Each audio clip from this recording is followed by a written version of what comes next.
Cheryl Lyon from the Upper Sandusky Community Library, and welcome to our virtual cookbook discussion group today.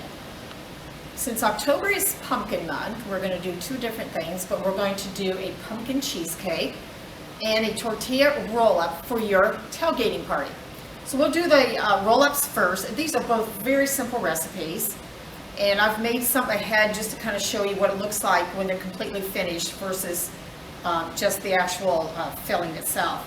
So we're going to start with an 8-ounce package of cream cheese softened. Now I bought the softened. If you use the brick, make sure you have it out about 3 hours to make sure it's nice and soft.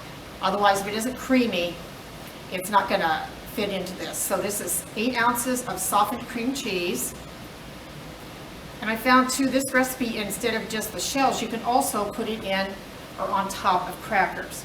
So we have got 8 ounces of softened cream cheese. And next is 4 medium green onions finely chopped. So we're going to get our onions here. And we're going to cut the back of the, of course, the reds off. And then we'll use the tops also. This will give it a little bit of color and a lot of flavor.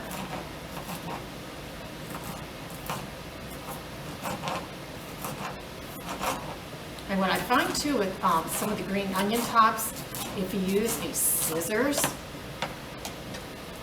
it works a lot better.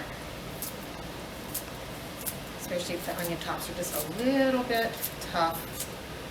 These are actual kitchen scissors. I wouldn't use them for anything else. So we're going to put 4 of those in there.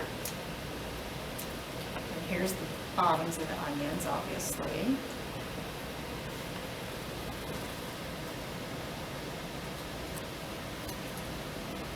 Make sure you wash your onions real well. They can tend to, they're grown in soil, so they have a lot of chemicals in them. So make sure you wash them really good. Now I found when I was going through recipes that the Gooseberry Patch book, which I use a lot, had the top 5 tailgating must-haves. So one is a tent. You never know when it might rain. Number 2, 2 gallons of water for quick and easy cleanup and to extinguish the grill. Number 3, chairs and folding tables for comfy seating and a spot to arrange all your slow cookers, plates, napkins, and silverware. And number 4, a camera to capture all those fun things that you did on game day. So that's what Gooseberry Patch had to say about that. So, whoops, we got a little bit of onion still to put in here. So right now we have the cream cheese and we have the onion. You see how pretty it is? This is just so simple. This is my 3rd batch that I've made of these because they are delicious. Next, I already measured out, is 1/4 of a cup of salsa. Now I use the mild, depending on what you like. There's medium, of course, really hot. So we're just going to put 1/4 of a cup of our salsa in there and mix that in. And with soft cream cheese, you never have to worry about the hard clumps like you do when you use the brick. So we've got those 3 items.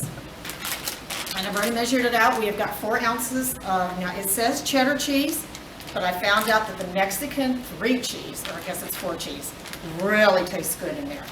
So we're going to put that in there also.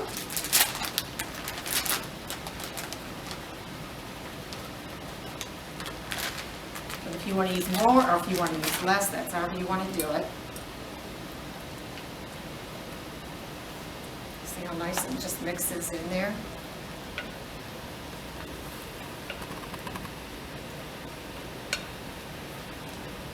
Okay, so that's what that looks like when you get it all mixed up. Now I prefer to put it in the refrigerator, which I did with one yesterday, for about 3 hours. So it does make it firmer. And then we're going to, of course, use our shells. Now, if you want to use the plain shells, there's green, there's other colors, which make them look nicer. And of course, the one even has like spinach in it. This is what it will look like when it's finished. But I will cut it and show you what it actually looks like. So we're going to put this on our plate here. And then we're going to use one that I made yesterday. And this should sit for about 3 hours. So we're going to put this on our shell. And I know the recipe actually says it'll make 10. It does not make 10. It'll make approximately 3 or depending how thick that you actually put it in. So if you have a spatula like this works really well. See, if it wasn't refrigerated, it'd be really, really sticky. A little bit more on here. Okay, so what we're going to do to roll it, so it'll look just like this. Okay, so you start like this and just roll it as tight as you can get it.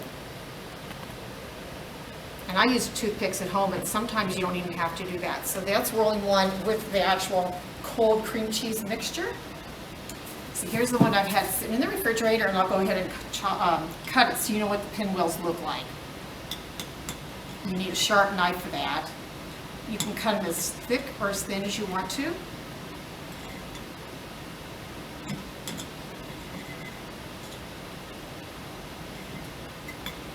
See, they look just like a nice little pinwheel. So those are the tortilla roll-ups, and that is actually a second one. This won't make as many if you have a big party.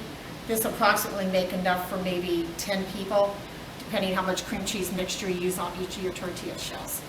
So that is your tortilla roll-ups, number 2. That is for your tailgating party that I hope you'll have now that football has resumed.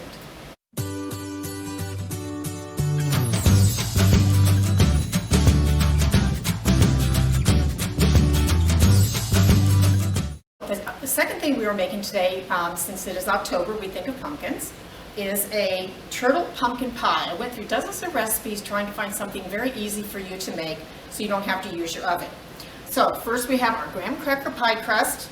You can make your own from scratch if you want to. Next we're supposed to put in 1/4 of a cup of caramel sauce. Now this is the thinner kind. If you rather use the thicker, but this did work for me. You put that on the bottom layer, and that's why they call it a turtle pumpkin pie. So we're going to put that just on the bottom of our crust. Might need just a little more, because we want to cover the whole bottom, but we don't want to make it too soaked either. Okay, so we've got our caramel on the bottom. Next we're going to put on our 1/2 cup. Now we're not using all of them. 1/2 cup of pecans, which of course is part of the turtle pie. And we'll just put those on the bottom, like that. And if you wanted to buy pieces, you wouldn't have to buy the halves, which I know are more expensive.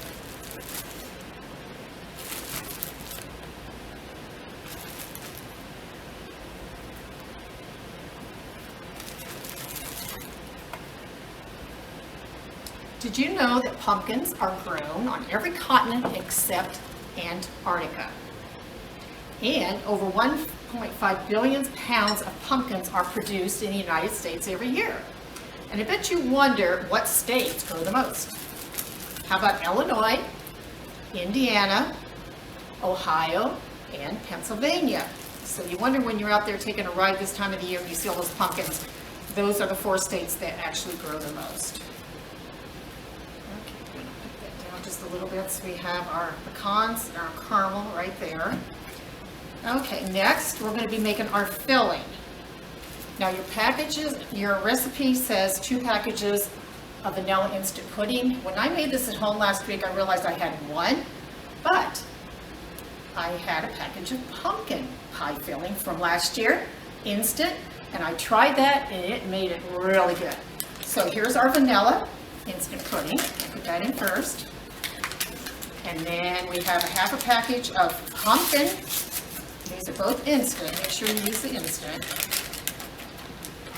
And then we put in, which I've already pre-measured, 1 cup of milk. Now I use skim milk, and it didn't make it any thinner, but you can use whole milk, 2% milk, whichever kind of milk that you prefer to do. So we're going to whisk it. This is something I don't use too much. So we're going to whisk it so it gets nice and thick. And then of course it'll look like pumpkin, because we have a pumpkin pudding mix in there.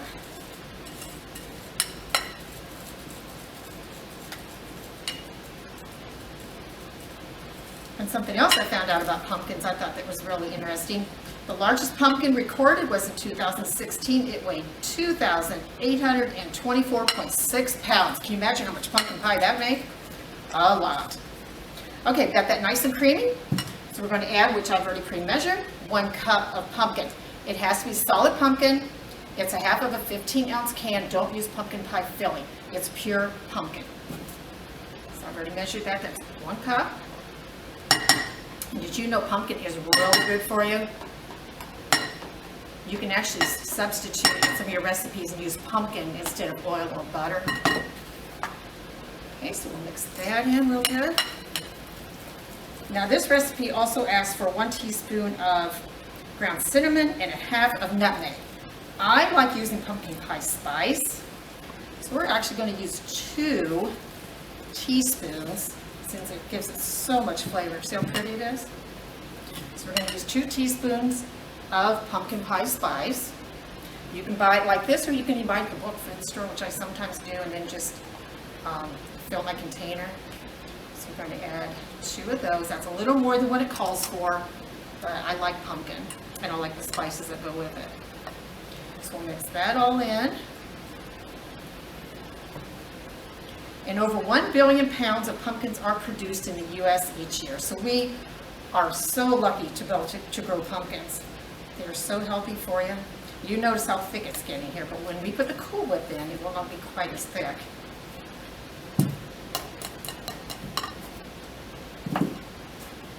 So we'll put 1.5 cups of Cool Whip in. This is not your traditional pumpkin pie, but I just want to try something just a little different. Okay, so now we need 1.5 cups of Cool Whip.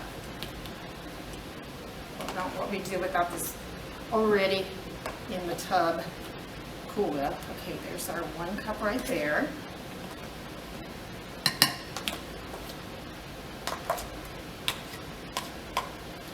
And we need another 1/2 cup. And then we'll leave some for the topping.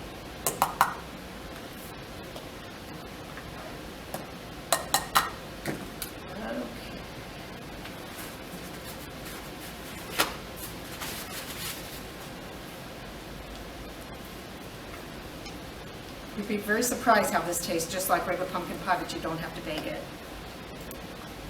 So stir that up real good.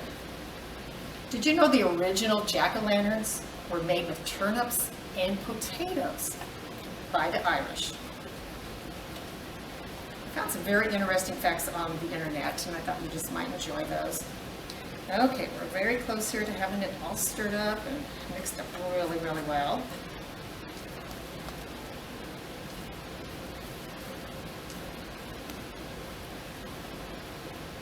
So we'll pour that in the pie shell.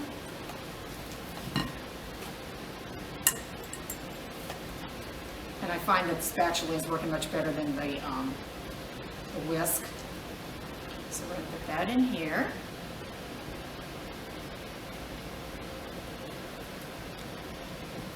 I can smell the pumpkin, and it's really good. It's going to fill it really to the brim, but we still got a couple things we got to put on top to decorate it.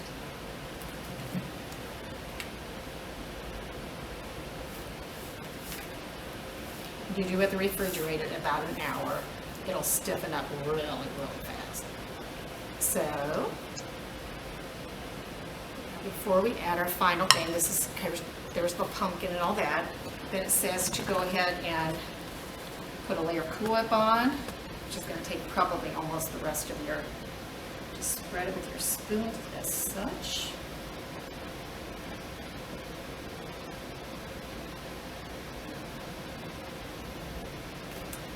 Then to top it off, we're going to put, to make it even more turtle-like, we're going to drizzle caramel on top. Then put just a few pecans on to make it even prettier yet. And I will show you our final product here. And you should have a picture with the recipe, what it looks like as layers, because it does have to sit for an hour.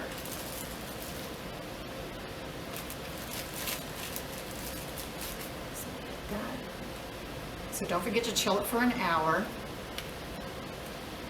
that is what your final product looked like. It is turtle pumpkin pie. Now next month, of course, will be Thanksgiving and will be November, and you're going to wonder, what do I do with all those turkey leftovers? Well, I'm going to start going through cookbooks right away, and I will give you some really good ideas next month on what to do with all that meat you have left over from your turkey. Thank you for joining us, and I hope you join us next month also. Thank you.